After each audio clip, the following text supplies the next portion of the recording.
ايه اللي حصل في اخر 3 ساعات اعلن رسميا قيام الحرب العالمية الثالثة؟ اقول له تابعوا معايا الفيديو. business and y'all done raised the fuel prices up. Y'all done raised the prices up $5 a gallon for fuel. Are y'all crazy? Are y'all crazy? What is going on? اللي شفناه ده نتيجة مش فعل. طب ايه اللي حصل في ال3 4 ساعات بس اللي فاتوا وصل حتى الشعب الامريكي للنتيجة دي؟ تعالى انا اقولك. رقم 1: قصف محطات الطاقة كلها في ايران. 2: ايران ردت على كل محطات الطاقة وتكرير البترول في البحرين والكويت. 3: محيط ليمونة، محطات الطاقة اللي عند الكيان تما، حابب اقول لكم ما بقاش فيه منه، الله يرحمه. 4 بقى والجديد منه اللي اول مرة يحصل: مجهولين.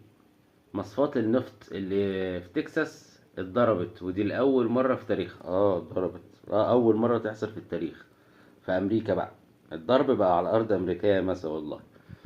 فمصفات النفط، أكبر مصفات نفط في أمريكا اتضربت، ودي الجديدة بقى، وده الليفل الجديد، ولغاية دلوقتي مجهولين، وربنا يستر بينا. ولو تعلمون أن مصفات النفط دي في قوة برجين التجارة اللي انضربوا قبل كده، ولما انضربوا أمريكا نهرت حرب في أفغانستان والعراق. ولو تعلمون لو رجعنا بالتاريخ شوية إن من قبل هربا لما اليابان ضربته بالطيران على أراضي أمريكية، يعني الحرب اتنقلت على أرض أمريكية، أمريكا دخلت الحرب العالمية التانية واستخدمت القنبلة الذرية.